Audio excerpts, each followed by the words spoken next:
RP Notícia, apoio cultural Cinépolis, você nunca viu cinema assim? Promoção Cerezer, saiba mais em promoçãocerezer.com.br. Olá, está no ar o RP Notícia, hoje é segunda-feira, dia 4 de janeiro de 2016 e nesta edição você vai ver: policial militar é assassinado com 2 tiros em um posto de combustíveis na cidade de Itatiba. Em Jundiaí, guarda municipal apreende drogas na Vila Esperança. Você vai ver também como foi o balanço nas estradas da região. Ano novo e cheio de esperanças. Aumenta a procura por empregos nas agências de Jundiaí. E ainda, Grendac perto de concluir a construção de seu hospital, mas a entidade ainda precisa de recursos e doações. Esse e muito mais em instantes, aqui no RP Notícia.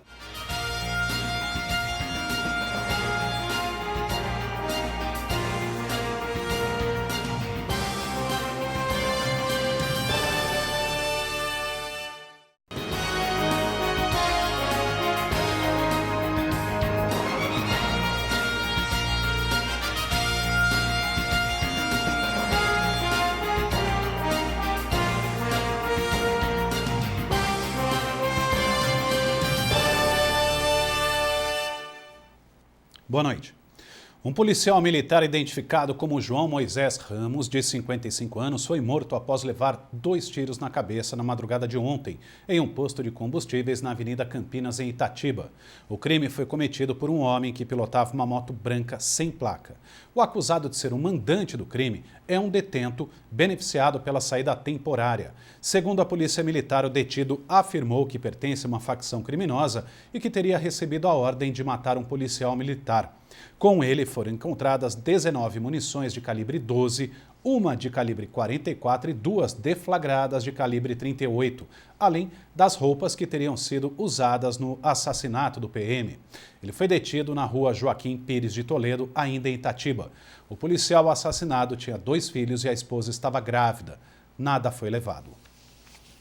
E também no final de semana, a Guarda Municipal de Jundiaí, com a ajuda de um cão farejador, apreendeu drogas na rua Ricardo Gomo, na Vila Esperança. Os GMs suspeitaram da atitude de 2 homens que fugiram assim que avistaram a viatura. Eles deixaram para trás 58 tubetes de crack e 56 trouxinhas de maconha. Ninguém foi preso. Ano novo e muita gente foi à procura de um emprego. Apesar do cenário de retração, quem está à procura de uma recolocação não perde a esperança de um futuro melhor. Filas e pessoas carregando pastas com currículos. Cenário típico de uma segunda-feira nas redondezas das agências de emprego.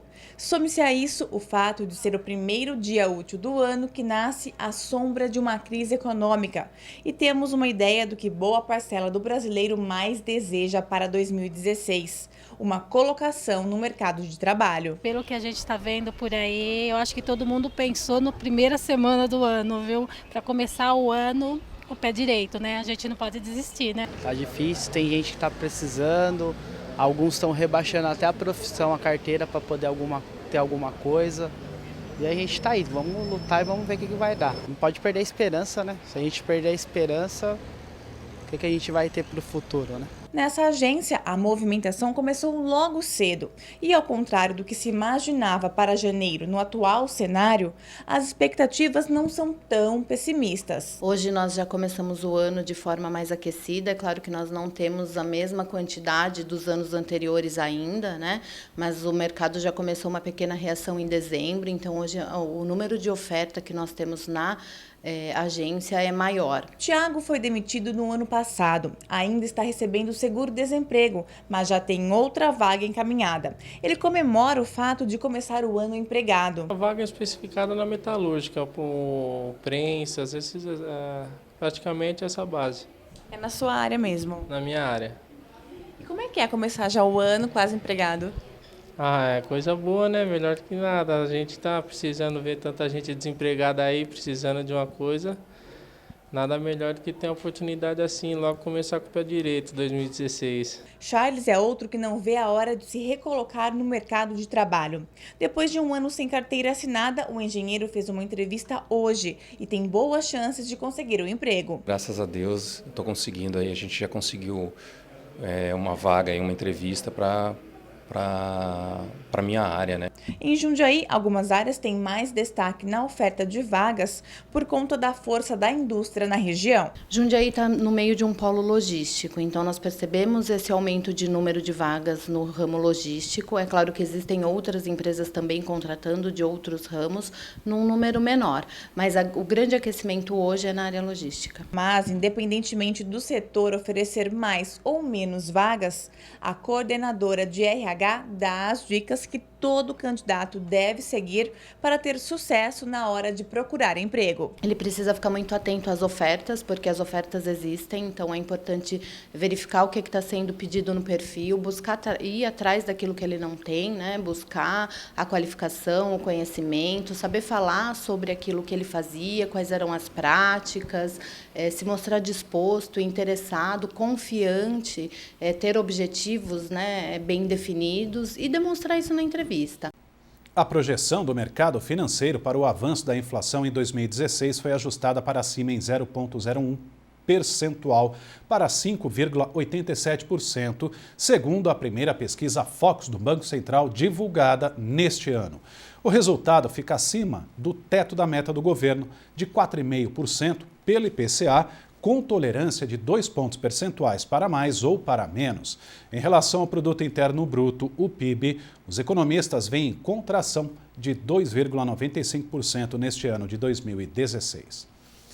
E a seguir aqui no RP Notícia, a gente fala da previsão do tempo e tem também o balanço no Sistema Anhanguera Bandeirantes no feriado de Ano Novo.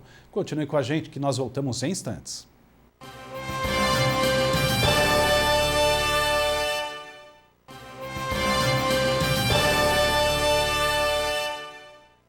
Vamos falar agora dos números no Sistema Anhanguera Bandeirantes no feriado de Ano Novo. A concessionária que administra as vias registrou mais acidentes em relação ao mesmo período de 2014 e 2015. Quem tem as informações é a repórter Tassiane Fagian. Primeiro dia útil de 2016 e a gente vai saber como é que foi a movimentação no Sistema Anhanguera Bandeirantes durante o feriado de Ano Novo. Quem tem mais informações é o coordenador de tráfego da concessionária que administra as rodovias, Vinícius Antonioli. Vinícius, o fluxo de veículos ficou dentro do esperado? A quantidade de veículos que passaram pelo Sistema Anhanguera Bandeirantes entre chegada e saída de São Paulo durante o feriado, ele foi abaixo da nossa expectativa, em torno de 7,5%. Em relação a acidentes e morte, como foi? Nós não tivemos nenhuma morte esse ano, então é uma boa notícia. A quantidade de acidentes aumentou, muito por conta da chuva que nós tivemos, mas na sua grande maioria os acidentes foram leves. Quantos acidentes foram? Esse ano nós tivemos 80 acidentes, no ano passado foram 48. Obrigada pelas informações. Tassiane Fagian para o jornalismo da Rede Paulista. De acordo com a Polícia Rodoviária Estadual, o número de vítimas fatais nas estradas foi 20% inferior que no mesmo período do ano passado. Foram 16 contra 20. Foram aplicadas 14.996 multas, sendo 2.997 por falta do cinto de segurança, 1.575 por ultrapassagem em local proibido. E agora a gente mostra como fica o tempo para esta terça-feira nas cidades da nossa região. O calor aumenta, mas, segundo a meteorologia, não chove nas próximas horas. Confira os detalhes. A terça-feira em Jundiaí amanhece ensolarada, porém, ao longo do dia há formação de nuvens, mas, segundo a meteorologia, não há previsão de chuva. A máxima é de 30 graus no período da tarde e de madrugada cai para 18. Em Campo Limpo Paulista, também há o aumento da nebulosidade a partir da tarde, porém não há previsão de chuva. Os termômetros oscilam entre 19 e 31 graus. Já em Franco da Rocha, a máxima é de 30 e a mínima de madrugada de 17 graus. Também não chove nesta terça-feira.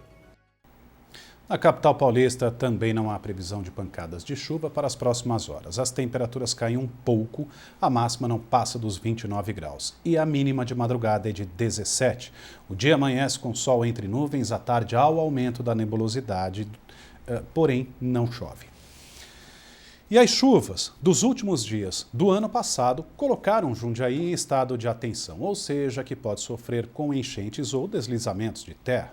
O bairro Caxambu foi o mais afetado pelas chuvas, mas outros locais também sofreram, como Tulipa, Sorocabana e Vila Esperança. Em outros locais, o risco era de deslizamentos de terra, como no Jardim Tamoio, Balsam, São Camilo e Santa Gertrudes. E para falar mais agora sobre chuvas e a expectativa para as próximas horas, para os próximos dias, eu recebo aqui o Eduardo Luiz Carbonari, coordenador da Defesa Civil de Jundiaí. Boa noite, muito obrigado pela sua presença. Boa noite, muito obrigado, eu que agradeço. Bom, realmente choveu demais, né, no mês de dezembro, 1.092 milímetros, é muita coisa. E agora no comecinho do mês de janeiro também, a gente teve sexta chuvosa, quinta-feira chuvosa, sábado também. Para as próximas horas, coordenador, a população deve ficar em alerta porque deve também vir muita chuva por aí? Essa chuva que houve até agora nos traz até um alento, né, de melhora, principalmente nas represas, né, que a gente tem visto pelos próprios órgãos de divulgação, que realmente tem melhorado e muito. A temperatura hoje, nos dias de hoje, eu falo muito isso porque afinal de contas, estamos aqui em Jundiaí há muito tempo, quase 35 anos, e eu jamais vi temperaturas chegar ao ponto que está chegando. A gente até pensa com a gente mesmo, a gente quer divulgar isso, né? Mas aconteceu uma coisa muito grave no dia de amanhã. Coisa que acontece em outros países aí, né? Terremoto, tremores de terra, que já está acontecendo nas beiradas do nosso país. As chuvas são, assim, bem inconstantes.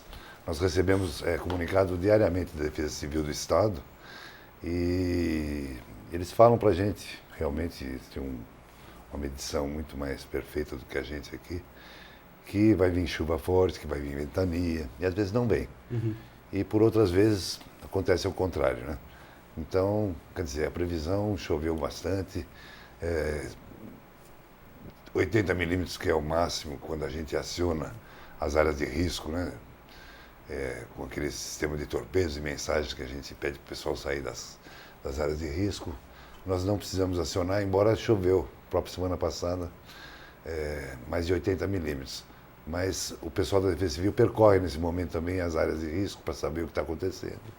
Não houve a necessidade de realmente alertar as pessoas e colocar em execução o sistema de torpedos e mensagens.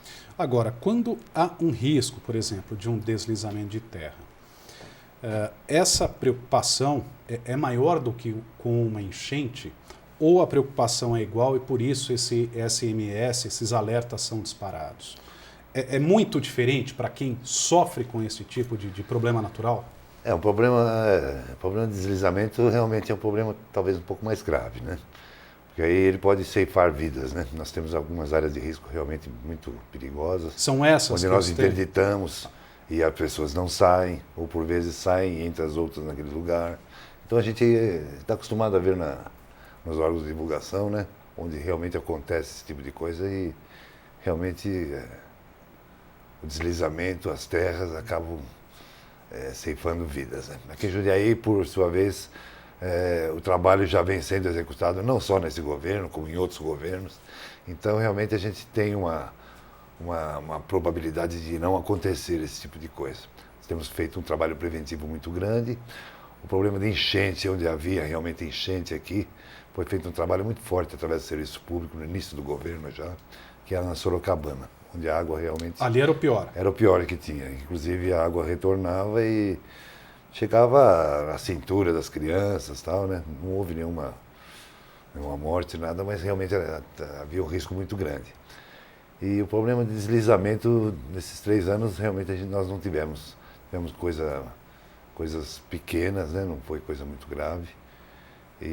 Mas é o que a gente mais nos preocupa. Que então, são Tamoio, São Camilo... Tamoio, São Camilo, Guanabara, Santa Gertrudes e Balsam. Balsam, são os locais mais principais, críticos. Exatamente. Esses de deslizamentos. Mas tem uma coisa também, coordenador, interessante, que é alagamento. Aí, que tipo de trabalho há com a população? Porque a gente, pelo menos, vê, não precisa chover muito, não. né, para alagar uma rua, uma via. E aí você vai ver, vai conferir, é boca de lobo entupida, com garrafa PET, nos córregos às vezes você até encontra sofá, geladeira, enfim. Que tipo de trabalho, pelo menos de apelo que vocês fazem para a população para que pare de jogar o lixo onde ele não deve ser jogado? Isso aí foi feito um trabalho, inclusive a própria universidade aqui em Anguera colaborou com isso. Nós fizemos cerca de 20 mil caderninhos, né, que foram distribuídos nas escolas, inclusive no desfile de 7 de setembro, para conscientização, explicando todo esse tipo de prevenção. Além disso, através da Secretaria de Agricultura, nos foi solicitado pelo próprio secretário, através de inúmeros pedidos, inúmeros ofícios, o desassoreamento, autorização para desassoreamento de inúmeros rios da cidade, né, que estavam realmente calamitosos, em termos de matos, sujeira que nem se falou. A população também precisa se conscientizar bastante, porque a gente acaba fazendo serviço e passa um mês, a gente vai lá, está tudo de novo lá. Né? Então, hoje a gente está conscientizando e a própria população realmente está tomando consciência e eles mesmos estão prevenindo esse tipo de coisa para não acontecer. E o trabalho foi feito intenso em termos de desassoreamento e a gente não tem tido mais alagamento como antes, não. Principalmente nas bocas de lobo. O trabalho realmente está sendo feito intenso através do Aguinaldo, né, que é o secretário de Serviços Públicos, e a gente não tem tido nenhum problema. Porque a Defesa Civil, ela realmente é um elo de ligação entre todos os outros serviços, né, da Prefeitura, com suas máquinas, retroescavadeiras e tal. E ela é a primeira a chegar no local, né, através do 199, as pessoas comunicam, casos de árvores que estão pendentes, né, que estão podres, que estão para cair. Então, há uma necessidade de solicitação, para autorização. E a Defesa Civil é que faz todo esse tipo de serviço. Tá bom. Muito obrigado, boa noite. Obrigado pela entrevista. Obrigado a vocês. E no próximo bloco aqui do RP Notícia, a gente fala de esportes. O Galo de Jundiaí estreou com derrota na Copa São Paulo de Futebol Júnior, 4-0 para o São Paulo. Você vê também que o Grendac de Jundiaí prepara a inauguração de um hospital. Continue com a gente, é um instante só.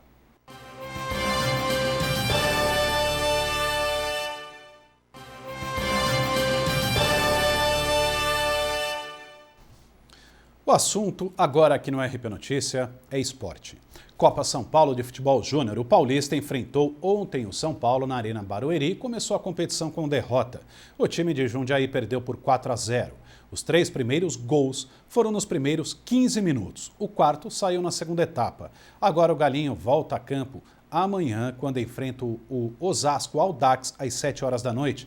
Depois a equipe enfrenta na quinta-feira o Tiradentes às 6 da tarde. A missão é bastante difícil, já que o Paulista precisa de 2 vitórias para passar à próxima fase da competição. Um passo ousado e grande que está próximo de ser realizado. O Grendac, Grupo em Defesa da Criança com Câncer de Jundiaí, constrói há algum tempo um hospital que atenderá exclusivamente crianças de toda a região. Porém, ainda faltam doações para a conclusão das obras. O Grendac vai deixar de ser só um ambulatório de especialidades pediátricas. As obras em ritmo acelerado mostram que logo um novo hospital estará em funcionamento. É um hospital pediátrico, né? São as crianças que vão ser tratadas aqui dentro. E a facilidade, porque veja bem, o Grendac não tem fila de espera. A criança chega, ela já é atendida na hora. Facilita muito isso daí. E o ambiente vai ser ambiente criança. No espaço que está em obras, haverá 11 leitos para internação, uma unidade de terapia intensiva, um centro cirúrgico, tudo para oferecer às crianças que estão em tratamento contra o câncer mais conforto e segurança durante os procedimentos. As cirurgias são feitas fora porque nós não temos hoje o centro cirúrgico, que é o que nós vamos construir agora, tá? A equipe de cirurgião é do Grendac, não é uma equipe do hospital, onde ele está sendo feita a cirurgia. Mas o ambiente está aqui dentro, a facilidade é muito grande, né? Porque, logicamente, ele tem o período de recuperação. Se você necessita de uma UTI, nós vamos ter leitos de UTI também. Facilita muito porque você está dentro do próprio complexo. Com isso, o serviço também será ampliado e mais especialidades serão atendidas pela instituição, que quer ser centro de referência para o atendimento às crianças. A meta do Grendac é um hospital de especialidades pediátricas.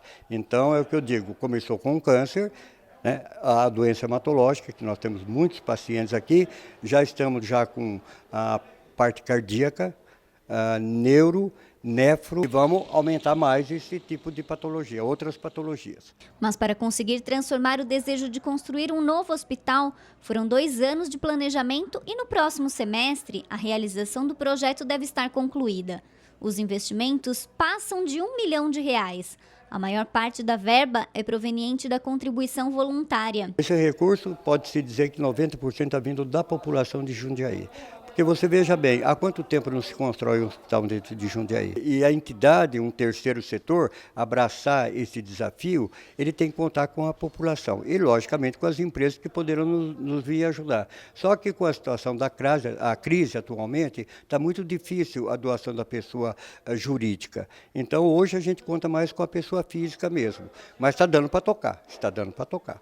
Segundo o gerente administrativo do hospital, qualquer tipo de ajuda ou doação pode ser feita, como, por exemplo, de material para construção. No dia 24 de fevereiro, será realizado um jantar para arrecadar fundos. Para mais informações, o telefone do Grendac em Jundiaí é o 4815-8440. E termina aqui o RP Notícia desta segunda-feira, dia 4 de janeiro. Mais informações da região você acompanha durante a nossa programação. Uma boa noite para você e até amanhã.